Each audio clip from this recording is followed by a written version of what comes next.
حضرت ابو بکر نے بہت خوش ہو کر ایک بات کہی، حضور میں نے 2 اونٹنیاں تیار کی ہوئی ہیں۔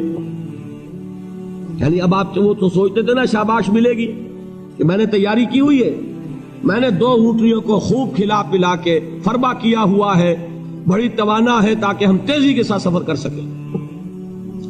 حضور نے توقف کیا، فرمایا ہاں ٹھیک ہے، 1 اونٹنی میں استعمال کروں گا لیکن میں اس کی قیمت ادا کروں گا۔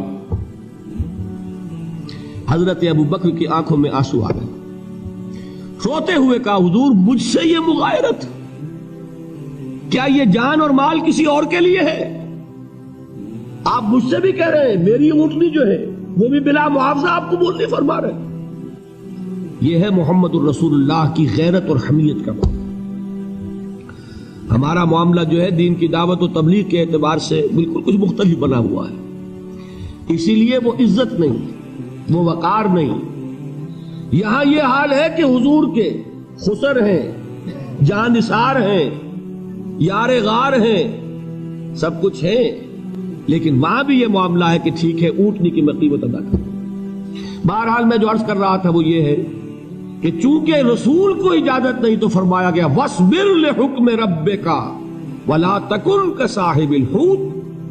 دیکھنا وہ جو یونس علیہ السلام جو انہوں نے کیا تھا، اجازت آئے بغیر وہ اپنی قوم کو چھوڑ کر کسی اور وجہ سے نہیں گئے تھے دین کی حمیت اور غیرت کی وجہ سے۔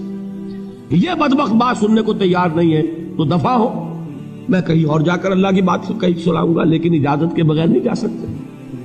یہی وجہ ہے کہ پکڑ ہوئی، گرفت ہوئی اور مچھلی کے پیٹ میں رہے، وہاں وہ لا الہ الا انت سبحانک انی کنت من الظالمین، اور وہاں سے پھر اللہ تعالیٰ نے نجات دی، مچھلی نے انہیں اگل دیا ساحل کے اوپر۔ یہ ایک لمبی بات ہے، تو یہاں حضور سے کیا کہا گیا صبر کی۔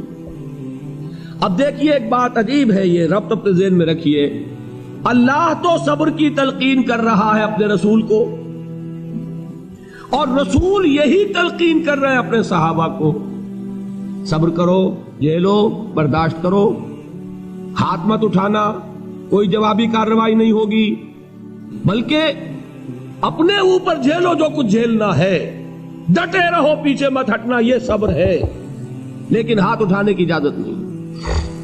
چنانچہ اب ذرا چشم تصور سے دیکھیے، ابو جہل اس نے جو بدترین روش اختیار کی، وہ ایک خاندان تھا حضرت یاسر، ان کی اہلیہ حضرت سمیہ، اور ان کے فرزند حضرت عمار رضی اللہ تعالی عنہم۔ یہ غلام نہیں تھے، حضرت سمیہ تو کنیز تھیں، لیکن یاسر غلام نہیں تھے۔ ان کی کہانی یہ ہے، واقعہ یہ ہے کہ یہ بہت نیک آدمی تھے یاسر، یمن کے باشندے۔ انہیں کو خواب میں بشارت ہوئی کہ نبی کا ظہور ہونے والا ہے مکے میں، جاؤ شاید ان کے قدموں تک پہنچ جاؤ۔ جیسے حضرت سلمان فارسی کی بات میں نے آپ کو بتائی، وہ تو خواب کی بشارت نہیں تھی، وہ ان کے غور و فکر کا معاملہ تھا۔ انہوں نے وہ جو آگ کی پوجا پاٹ ہے اس کو چھوڑا اور سفر کیا، اور پھر انہیں خبر دی ایک راہب نے کہ کھجوروں کی سرزمین میں آخری نبی کا ظہور ہونے والا ہے، جاؤ شاید قسمت یابری کرے۔ انہیں خواب آیا تھا، یہ یمن سے ترک وطن کر کے مکے آ گئے۔ ابو جہل کا ایک چچا تھا، بہت شریف النفس انسان، اس کے ساتھ معاہدہ کیا حلیف بن کر، اور وہ مکے میں رہنے لگے۔ اس لیے کہ یہ نوٹ کر لیجئے، مکہ اس وقت ایک قبیلے کا شہر تھا، صرف قریش، یا قرشی رہ سکتا تھا وہاں یا قرشی کا حلیف۔ اگر کسی کے ساتھ اس کی، جیسے آپ کو معلوم ہے یہاں کاروبار وغیرہ کرنے میں سعودی عرب میں شراکت جو ہے وہ کسی لوکل سعودی کے ساتھ ہوگی تو آپ کر سکتے، وہ کفیل ہے، ورنہ آپ کچھ نہیں کر سکتے۔ اسی طرح کی بات وہاں تھی کہ اگر تو کسی قرشی نے آپ کو امان دی ہوئی ہے تو آپ رہ سکتے مکے میں، ورنہ نہیں۔ یا تیسرے قرشی کا غلام تو ملکیت ہی ہے اس کی، جیسے بھیڑ بکری ہے کسی قرشی کی، اسی طرح اس کے غلام ہے۔ یہ 3 کیٹیگریز تھی انسانوں کی مکے میں۔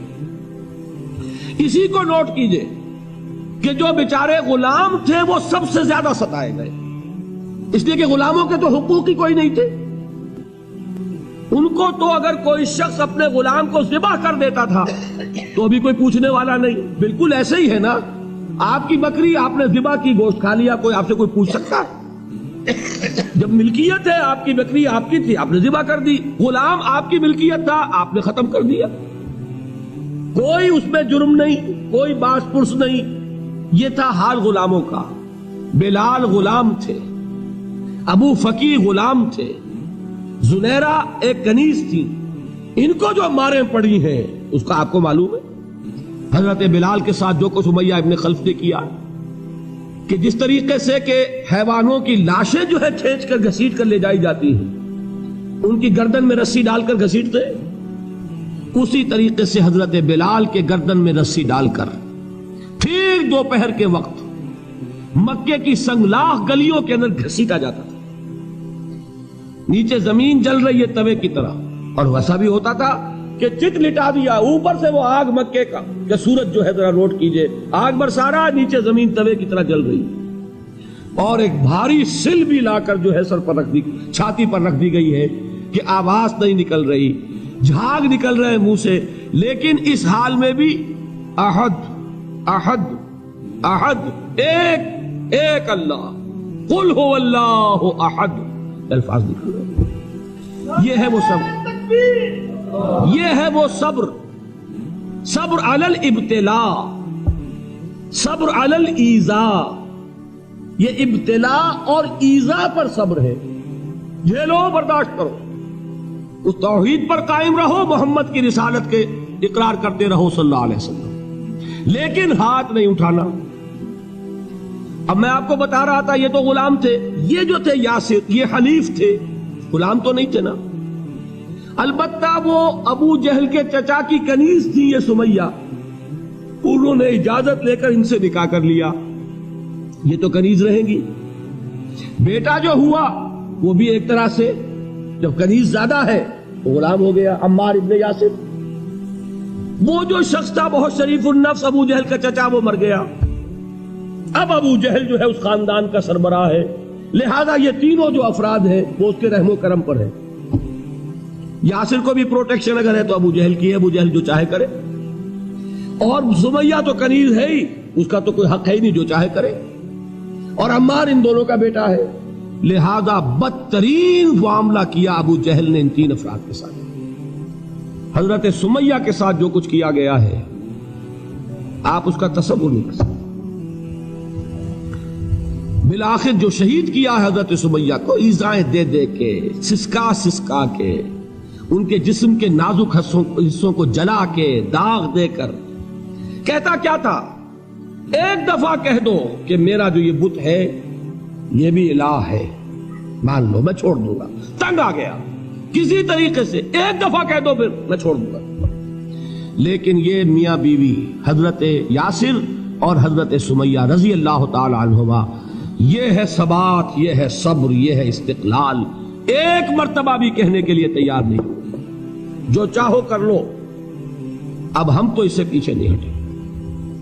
تنگ آ کر اس نے حضرت سمیہ کی تو شرمگاہ میں برچھا مارا اور شہید کیا.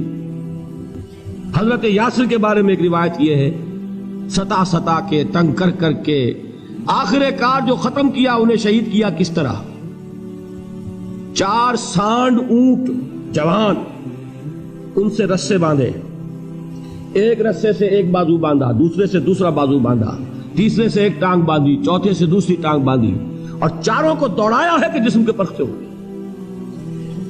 اس حال میں کیا ہو رہا تھا وہ میں بتا رہا ہوں کہ اللہ تو تاکید کر رہا ہے اپنے نبی کو, اصبر وَلِرَبِّكَ فَاصْبِرْ وَاصْبِرْ عَلَى مَا يَقُولُونَ وَاصْبِرْ وَمَا صَبْرُكَ إِلَّا بِاللَّهِ وَاصْبِرْ لِحُكْمِ رَبِّكَ وَلَا تَكُنْ كَصَاحِبِ الْحُوتِ.